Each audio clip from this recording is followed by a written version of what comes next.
지금 민주당에서는 이낙연 총리가 가장 앞서는 것 같고 여론조사 해보면 그리고 이재명, 김부겸 뭐 이랬는 것 같아요. 유시민 이사장은 아직 저기 민주당 당원은 아니니까 뭐 그렇게 돼 있는데 최근에 이재명 지사가 무죄가 나서 아직도 30까지 지켜봐야 됩니다만은 정치적으로 좀 위기는 한풀 벗었지 않았냐 이런 또 얘기가 많습니다. 어떻게 보십니까? 뭐 개인적으로 정치적 위기는 이제 사실은 뭐 정치적 파산 직전까지. 그렇죠. 파산 직전에. 정치적 파산 상황은 면했다. 그런데 대선으로 가는 데 있어서 원래 정치는 이유 없이 미워하는 경우가 많고 그래요. 이유 없이 미워해놓고 그다음에 미워하는 이유를 찾는 찾죠. 경우가 예. 훨씬 많더라고요. 이상우 위원장도 그렇게 해서 많이 당했잖아요. 예, 뭐 저는 잘생겼기 때문에 사람들이 좀 시기했다 이래 봅니다. 그래서 이해합니다. 우리 어머님 아버지가 저를 잘생기게 태어났기 때문에 만들었기 때문에 그런 거고. 그래서 저는 자기는 좀 이재명 좀 어렵지 않겠냐. 아주 뛰어난 사람이에요. 이재명. 그런데 유시민 이사장도 사실 너무 뛰어나서 많은 사람들로부터 시기와 질투를 그렇죠. 받았던 문제인데 본인께서 부단히 이 대중 친화적으로 변하려고 노력을 했지 않습니까? 뭐 그런 과정이 좀 있어야 되지 않느냐. 이재명 씨가 좀 걸리겠다. 지금 뭐 리얼미터하고 협업을 하는 여론조사 기관 언론은 오마이뉴스, 뭐 TBS, YTN, CBS 뭐 이런 쪽입니다. 좌파 언론들하고만 하네요. 저는 전혀 좌파라고 생각하지 않는데요. 아니 이들 언론사들은 시대 정신을 따라가고 좌파나 아니면 특정 정권의 친소 관계 그런 어떤 지향 그런 것이 아니라 시대 정신을 따라가는 언론사가 아닌가 싶어요. 금방 말씀드렸던 언론사들은. 예. 아까 오마이하고 같이 하는데 오마이하고는 한 달에 한 번입니까? 오마이뉴스는 사실 우리는 아까 불러드린 이제 언론사들하고 매주 한 번 현안 조사를 해요. 예. 그리고 오마이뉴스는 여야 차기 대선 한 달에 한 번씩 하죠. 네, 근데 그거 묻는 거예요. 예, 그것을 가지고 있습니다. 언제 발표합니까? 최근에 발표하는 거. 지금 다음 주에 조사가 있습니다. 5월 조사. 아직 조사 안 들어갔어요? 예. 지금 최근 조사는 4월 달에 나와 있는 거죠. 여기 나와 있고. 네. 다음 주에 조사가 들어간다. 네, 다음 주에 조사 들어갑니다. 이게 내가 왜 궁금해지냐면 네. 일단 이재명 지사가 무죄가 났단 말이죠. 그렇죠. 이게 영향을 미칠 것인가 하는 부분. 또 하나 유시민 이사장의 워딩이 약간 바뀌었다. 또 바뀌었어요? 또 바뀌었습니다. 물론. 예. 일단 그 부분. 네. 근데 왜냐면은 워딩의 어떤 맥락이 바뀌었다고 하더라도 언론에 계속 집중적으로 지금 조명을 받기 때문에 네. 이 유권자들 입장에서는 그렇게 자꾸 집중 조명 받는 사람을 체크하고 싶은 또 심정이 있거든요. 네네. 그래서 그런 건 어떻게 바뀌었을지. 그리고 김부겸 장관에 내려오고 이제 조용하거든요, 지금. 네. 그 부분. 박원순 시장은 어떻게 변했을까? 여러 개 좀 궁금해가지고. 그 이전에 네. 우리가 유시민 이제 이사장을 넣는 여러 가지 이유를 왜곡해서 이해하시는 분들이 있어서. 그거 왜 넣어요? 본인이 이제 빼달라 그러는데. 그러니까 그 이유를 좀 설명드리겠습니다. 네. 우리는 자의적으로 오마이뉴스가 이거 넣어. 리얼미터가 넣고 싶어서 이거 넣어. 그렇게 넣어서 조사를 하는 것이 아니에요. 그러니까 지난번 1월 달에 공표는 안 했지만 주관식 조사로 전부 다 사전 조사를 해서 거기에 많이 나온 사람들을 잘라서 메인 객관식 조사에 넣거든요. 거기에 그때가 1월 달에 조사했을 때 이낙연 총리보다 유시민 전 장관 이사장이 더 많이 나왔어요. 주관식 대답에. 예, 그때 상황에서도 유시민 이사장이 강하게 부인을 했지만 이렇게 주관식 질문하고 객관식은 완전히 성격이 다릅니다. 그렇죠. 객관식은 불러주는 데서 뭐 좋아하는 사람 별로 없더라도 괜찮아 보면 한 선택할 수 있지만 주관식은 스스로가 응답해서 나오는 거거든요. 자기 입에서. 예. 그러니까 그거의 의미가 상당히 달라요. 알았어요. 근데 그 조사에서 1위가 나왔는데 뺄 오케이. 수가 없었어요. 뺄 수 없다. 오케이. 네. 그 주관식 조사 다시 한 번 안 합니까? 그래서 지금 이제 4월 달에 했어요. 했어요? 예, 4월 달에 했고 6월 달에 이제 바꿀 겁니다. 그러니까 요번에는 이제 그대로 나오고 알겠습니다. 6월 달엔 바꿀 겁니다. 나경원 넣어줘요, 좀. 저렇게 지금 자기가 대권 행보를 하고 지금 있는데. 이제 이걸 이제 공표를 하면 안 되는데 네. 왜냐하면 이것도 선거 여론조사, 주관식도 선거 여론조사이기 때문에 이미 열심히 그 등록을 안 하고 하면은 이제 처벌받거든요. 그래도 이제 간단하게 소개해드리면은 유시민 전 장관 1월달에 주관식 조사에서 그렇게 많이 나왔는데 이번엔 대폭 떨어졌어요. 그리고 나경원 이제 대표도 이제 사실만 논란을 많이 만들었기 때문에 주관식이 좀 많이 나왔고요. 나왔어. 아이고, 네. 나 이건 소원 풀었네. 소원 풀었어. 그렇습니다. 알겠어. 자, 아직 조사가 들어가지 않았기 때문에 말을 할 수 없습니다만은. 지금까지 그 데이터만으로도 충분히 얘기를 할 수 있을 것 같은데. 그래요? 네. 자, 이낙연 총리가 계속해서 압도적으로 1위 한 거 아닙니까? 그렇습니다. 지금 보면 구도를 보면은 객관식 구도를 보면은 황교안 그 대표가 많이 나올 수밖에 없습니다. 왜냐하면 그 경쟁력 있는 후보들이 별로 없기 때문에 야당에. 예. 근데 다 쏠리는 거죠. 근데 이제 홍준표 있지 않습니까? 네? 홍준표. 5%대입니다. 예, 미안합니다. 홍준표 전 대표님한테. 근데 이제 그 진보 진영은 좀 다른 거죠. 이낙연, 유시민, 이재명, 김경수, 박원순 거의 뭐 혼자 이렇게 따로 떨어지면 스스로가 전부 다 빅네임들이에요. 전부 다 어느 정도 포션들을 가져가기 때문에 흩어질 수밖에 없는 거죠. 그래서 1위가 약간 손해를 보기는 하죠. 그럼에도 불구하고 이낙연 총리가 지난달에 19.1%가 나왔어요. 그러니까 구도가 완전히 다른 보수 진영의 황교안 대표가 22.2가 나왔는데 이렇게 경쟁력이 있는 사람들이 많음에도 불구하고 이렇게 많이 나온 거는 상당히 많이 문 대통령 지지층과 민주당 지지층이 쏠려 있다. 그러니까 보니까 한 민주당 지지층이 한 10명 중 4명, 그리고 문 대통령 지지자들 중 10명 중 4명이 이낙연 총리를 지지를 해요.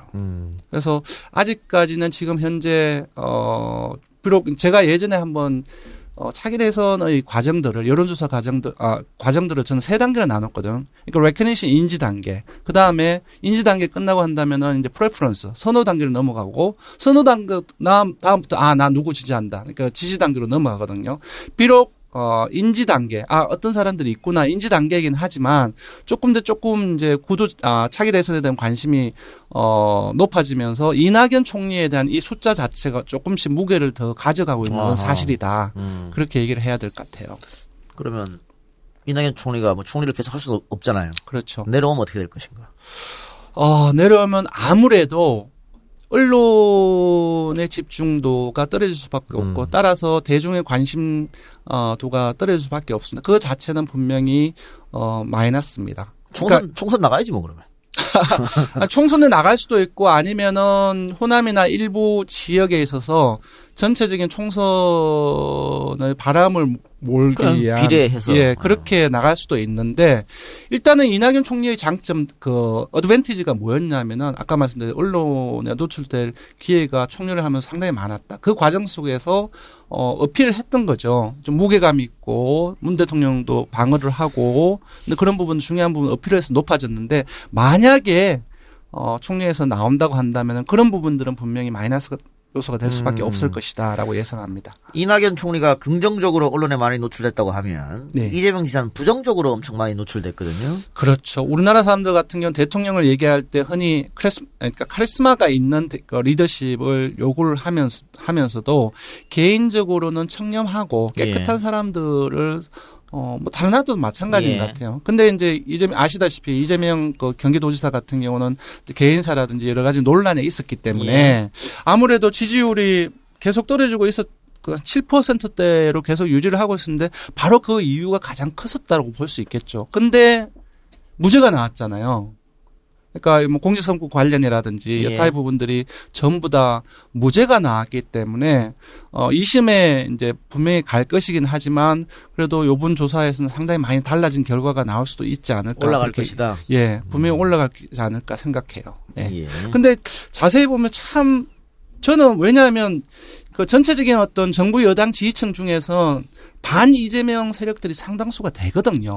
그럼에도 불구하고 지금에서도 그러니까 민주당 지지층에서 10%가 지지층에서 10% 이상의 지지율을 가지고 있습니다. 그리고 문 대통령 지지층에서도 10%가 높아요. 그러니까 지금 상황에서, 그러니까 무죄 판결 이전에서도. 근데 반면 이제 박원순 시장 같은 경우는 완전히 달라요. 박원순 시장은 이재명 전체 지지율에 있어서 이재명 지사보다 한 2%포인트가 낮을 뿐더러 민주당이라든지 대통령 지지층에서 10%를 넘지 못하고 7%, 6% 이렇게 떨어집니다.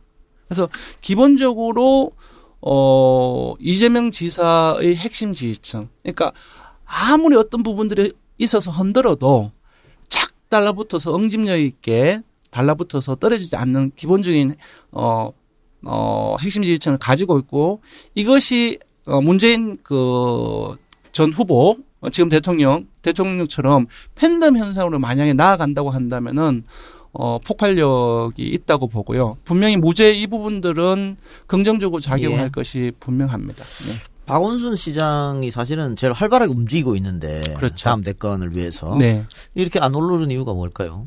일단은 아까 제가 우리나라는 깜이라고 얘기했잖아요. 깜이라고 얘기하는 것은 그게 깔려 있습니다. 리더십 상을 아주 강력하고 카리스마 있는 결단력 있는 이런 이미지를 많이 우리나라 사람들은 선호를 합니다. 근데 나를 따르라 이런 거 박원순 시장은 기본적으로 지금 최근에 좀 바뀌었습니다.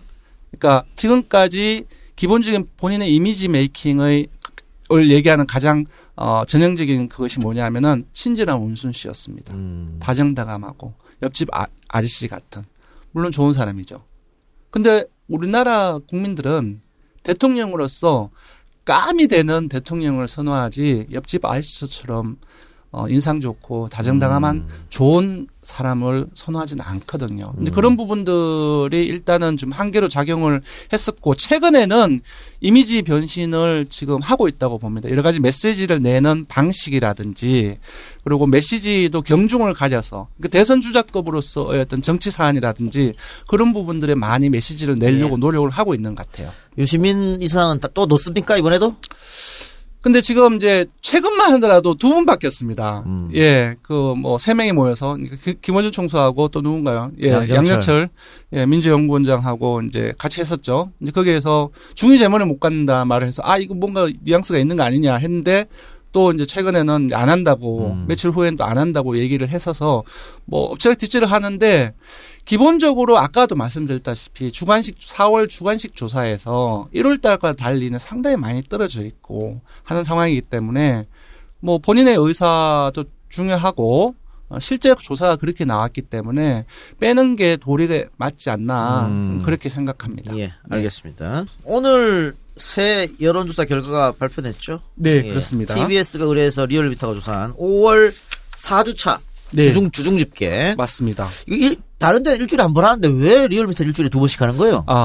우리나라는 정말 정치권이 너무 싸우지 않습니까? 예. 이렇게 많이 대립이 많은 곳에서는 전국 변화가 한 주 안에서도 획획 변합니다. 그러니까 저는 이제 B자형과, 그러니까 밸리형과 마인텐형으로 얘기하는데, 쭉 주중까지 떨어졌다가 주반에 다시 오르는, 그러니까 밸리형도 있고 막 주중까지 수요일까지 올랐다가 목금요일 떨어지는 마운틴형의 수시로 보거든요. 그러니까 우리나라의 정치 상황이 너무나 터프하기 때문에 나타나는 민심의 변화의 형태인데요. 그러니까 주중 조사는 기본적으로 잠정 조사입니다. 왜 보여주냐면 획획 변하는 속에서 주중에 어떻게 변했다를 보여주기 위한 목적으로 하는 거기 때문에 그 자체로서 충분한 가치가 있지 않나, 저는 그렇게 생각을 하고요. 조금 지켜봐 주시면 주중 집계의 가치를 청취자 여러분들도 많이 느끼시지 않을까 생각합니다. 민주당이 큰 폭으로 좀 떨어졌네요. 네. 좀 뭐냐면 지금 분석을 해보니까 지난주에 민주당이 결집을 할 때는 정말로 분석가 똑같았어요. 예. 여성하고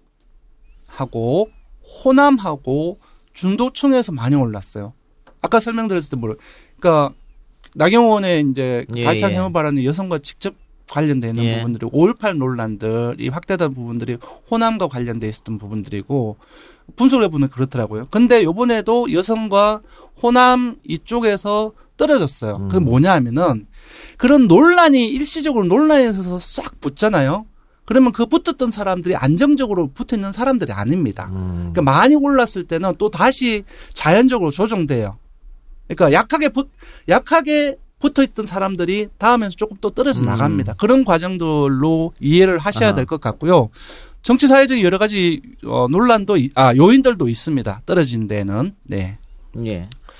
자, 이게 진영별 결집도 중도층 지지율도 조사를 했던데. 예, 이건 정말 중요한데요. 예. 이게 그러면은 지금 뭐 막말 논란도 있고 네. 자유한국당 강공 드라이브 걸고 결국은 지지층 결집을 해서 들어간 거잖아요. 그렇습니다. 그래서 어느 정도 성공을 봤다고 보여지는데. 네. 근데 자유한국당이 저렇게 지지층 결집을 시도하게 되면 네. 반대로 민주당 지지층도 자연적으로 붙을 수밖에 없거든요. 네네. 어떻게 나왔습니까, 그러가? 지금 이 조사는 그러니까 이게 정확성이 높은 게 한 달에 모든 조사를 다 묶어서 그래프로 지금 이제 그린 거거든요. 예. 아까 말씀드렸듯이 10,000샘플이 넘습니다. 오차범위가 플러스 마이너스 1% 내외이거든요. 근데 지금 보면은 진영별 결집도에서 거의 그러니까 6.13 지선 이후로 자유한국당이 그러니까 보수층을 결집시킨 자유한국당의 지지율이 지속적으로 상승을 해가지고 최근에는 민주당을 넘어섰습니다. 진보층을 끌어들인 그 민주당의 결집도를 보면은 조금씩 떨어지는 상황이었어요. 몇 달 동안에. 그리고 그런 부분들이 있고요. 중도층 여러분들은 이해가 안 가실 텐데 중도층이 과연 자유한국당을 한테 붙을 수 있을 것인가? 뭐 저렇게 장애투쟁하고 말도 안 되는 막말하고 이해가 가거든요. 근데 데이터를 보면은 작년 6.13 지선 이후에 지속적으로 조금씩 올라서 지난 4월 기준으로는 4월 월간 집계 기준으로는 민주당하고 자유한국당이 중도층에서 5%포인트로 좁혀졌어요. 불과 올해 1월 작년 11월 달까지만 해도 40대 중도층에서 40대 20으로 절반에 불과했거든요. 근데 5%포인트로 줄어들었습니다. 예. 중도층에서 아까 고 시장 말처럼 네. 저렇게 국회에 들어가지도 않고 땡깡 피우고 막말하는데도 왜 지지를 많이 받았을까요? 그래서 지금 얼마 전에 이제 이동영의 뉴스 YTN 그 정명승부에서도 얘기를 했는데 우리들은 흔히 중도층이 아까 그런 예를 들면서 이해를 못 한다고 얘기해요. 저는 충분히 이해가 가거든요. 중도층은 그러니까 각각의 보수층과 진보층과 달리 민생이라든지 경제에 상당히 민감합니다. 예를 들어서 내가 진보주의자인데 민주당이나 정의당을 지지를 한다면은 경제나 민생이 조금 어려워도 나는 원래 진보주의자이기 때문에 이쪽을 계속 지지하거든요. 보수층도 마찬가지입니다. 그런 측면에서 본다고 한다면은 중도층은 양극단보다 경제 민생에 상당히 좀 민감하고요. 예. 그리고 아주 정치적인 어떤 논란거리 그런 부분들에도 잘 움직여요. 근데 잘 보시면 대통령 지지율이 작년 6.13 지선이 한 70%대 중반이었으니까 한 30% 가까이 지금 상승세에 있긴 하지만 떨어졌어요. 그 떨어지는 가장 큰 원인이 뭔지 아십니까? 경제 민생에 대한 어떤 나쁘다고 하는 보도들이 있고 그러니까 실제 여부와 달리는 국민들의 인식이 여러 가지 요인들하고 결부가 돼서 경제 민생이 상당히 어렵다라고 인식을 하고 그런 부분에 있어서 대통령 국정에서 문제가 있고 또는 한계가 있다라고 보고 있거든요. 근데 진보층 같은 경우는 문재인 대통령 지지를 하기 때문에 경제 민생이 그렇게 스스로가 어렵다고 생각하지만 잘 안 빠집니다. 근데 중도층 같은 경우는 국정이 어렵다고 인식을 하는 과정에서 민주당이라든지 대통령 지지율로 해서 떨어질 수밖에 없고 그 반작용으로 해서 기본적으로 자유한국당 쪽으로 원래 정당 지지도에서는 제로선 게임이니까 자유한국당 쪽으로 갈 수밖에 없는 것이죠. 그래서 컨틴전시라는 겁니다. 기본적으로 자유한국당 하는 행태 그 자체는 이해가 안 가고 중도층이 왜 그렇게 모였는지 이해가 안 가지만 기본적으로 국정에 대한 경제 민생을 주는 부정적인 인식들이 상존하기 때문에 그것이 컨틴전시가 돼서 중도층이 자유한국당으로 이동할 수밖에 없는 과정들이 상당히 오래 지속되었고 아까 그 데이터 결과가 6.13 지선 이후부터 조금씩 올라서 5%포인트 내외로 중도층에 붙은 것이 경제가 어렵고 대통령 지지율이 떨어지는 그것과 상당히 일치합니다. 그 기간과. 예, 알겠습니다. 예. 자, 지금까지 민주당 지지율은 대통령이 끌었다고 해도 과언이 아닌데. 그렇습니다. 대통령 지지율이 80% 이렇게 될 때도 있었고, 계속해서 또 민주당이 연일 최고치를 갱신하고 했단 말이죠. 근데 지금 그렇습니다. 대통령 지지율이 최고치에 비하면 거의 뭐 반토막 났습니다. 그 지금도 높다고 합니다만 예. 역대 대통령하고 비교하면 그렇죠. 어쨌든 많이 떨어졌는데 이렇게 계속 조금씩 떨어져 가고 네. 총선은 다가오는데 네. 이 정도 수치로 가다 보면은 그 민주당이 총선에서 뭐 많은 의석을 획득하기 어려운 거 아닙니까? 일단 좀 미안합니다. 조금 이제 말씀하신 부분에 수정을 하자면 지금은 떨어지는 상황은 아닙니다. 그러니까 지난 사실 작년 12월 말이 가장 어려웠고요. 그 이후에 대통령이 경제 회복, 민생 회복과 관련된 여러 가지 지역 경제, 지역 민생 투어라든지, 수석 보좌관 회의라든지, 다양한 자리라든지, 무슨 회의 참석이라든지, 전부 경제 민생이 행보가 강화가 되었고, 거의 요즘에는 디폴트로 상시화시키고 있거든요. 그 이후로 리얼미터 국정 지지율 그래프를 보시면은 거의 48, 9%에서 계속 일직선으로 한 두세 달 동안 계속 가고 있습니다. 그리고 최근에는 조금씩 오르는 양상이에요. 근데 최근에는 상당히 또 경제 민생 관련해서 부정적 보도가 지금 계속 이어지고 있거든요. 그러니까 그런 부분들이 이어지고 있음에도 불구하고 지금 미세하게 오르는 것들을 봤을 때 분명히 작년 말에 상당히 경제 문제를 어렸을 때와 다른 국면이 있고 아까 말씀하신 것처럼 총선이 다가가면 다가갈수록 경제 문제가 어렵기 때문에 대통령 지지율이 작년 12월 말처럼 떨어질 것이다라고 예상하는 것은 조금 너무 좀 빨리 예상을 한 것이 아닌가 싶고요. 제 예상은 앞으로 당분간은 50%대 전후에서 아주 상당히 보합세로 좀 싸워 나가지 않을까라고 생각이 들고요. 그 과정 속에서 기본적으로 여러 가지 어려움들은 있습니다. 총선을 생각하면. 왜냐하면 경제 민생은 기본적으로 제대로 완전히 회복하기 좀 힘든 부분도 있지 않습니까? 예. 그래서 일단은 이제 경제 민생 부분들은 그렇고 또 한반도 평화 이슈 그 자체가 하나의 어떤 불안 요소가 되고 있지 않습니까? 예. 그래서 제가 여쭤보려고 했는데 네. 경제 문제는 뭐 이거 언제 우리가 좋았던 적이 있습니까? 그 국민들이 체감하기에 그것도 시간이 이게 뭐 그렇죠. 단시간에 좋아질 리도 없고 예. 그래서 이거는 그냥 깔을 깔고 가고 네. 이 상황에서 남북 관계가 더 최악의 사태로 치닫는다. 그러면은 지지율이 좀 출렁이지 않을까? 지지율 당연히 출렁거리고요. 기본적으로 대통령 지지율이 떨어졌던 것들의 가장 큰 요인은 경제 민생이었고 두 번째 요인은 한반도 평화가 교착 또는 경색 국면을 갔을 때입니다. 그래서 앞으로도 총선을 앞두고 지금보다 더 한반도 평화 이슈, 그러니까 남북 교류라든지 대화라든지 한반도 비핵화 대화라든지 이런 부분들이 정말로 경색 단계로 접어든다고 한다면 대통령 지지율이 떨어질 가능성이 매우 높고 민주당의 총선도 상당히 어려워질 것이 분명합니다. 네. 알겠습니다. 관리를 그런 측면에서 전략적으로 한반도 평화 이슈를 청와대나 민주당이나 같이 정부 여당에서 관리를 해 나가야 되는 거고요. 총선이 있기 때문에 지금 그렇게 하고 있는 모습이 보여요. 제가 볼 때는. 네. 지난 지방선거는 뭐 거의 싹쓸이를 했는데 네. 이번 총선 좀 어려울 것 같고 그거는. 그 정도는 그렇죠. 어렵습니다. 네, 그런 건 어렵습니다. 자, 오늘 조작미터라고 놀림받고 있는 좀 더 해요. 뭘 할 건데? 저는 뭐 하고 싶은 말 있어요? 있으면 해요. 들어줄게. 예, 기본적으로 지금 총선이 상당히 어려운 국면이라고 생각해요. 정의당이나 민주당이나. 예. 지금 이제 리얼미터가 정당 지지율을 매개로서 좀 논란에 휩싸이고 있는데 저는 그 한마디만 딱 하고 싶어요. 6.13 지선에서 지방선거에서 자유한국당의 비례대표 정당 득표율이 27.8%가 나왔습니다. 그때의 대통령 지지율이 70%대 중후반이었어요. 지금은 대통령 지지율 자체가 팽팽하게 잘 싸워 나가고 있는 상황이지만 40% 후반 또는 50% 초반이거든요. 어림잡아서 20-30% 확 떨어졌습니다. 그러면 약 1년 전에 27.8%의 자유한국당 지지율이 대통령 지지율이 그렇게 떨어진 상황에서 그대로 있었겠느냐.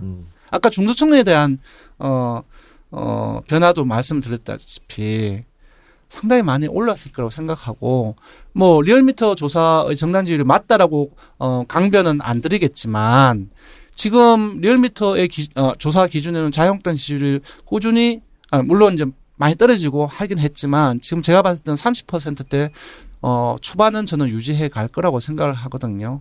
근데 여기서는 저는 또 사회 보수 현상이 또 있다고 생각해요. 그러니까 리얼미터의 자동답 방식이 사회 보수 현상을 컨트롤하는 부분들이 분명히 상대적으로 뛰어나지만 다 커버는 못 하거든요. 일례로 지난번 그 창원 성산의 보궐선거에서 리얼미터 같은 경우도 그 사회 현상을 못 잡아냈거든요.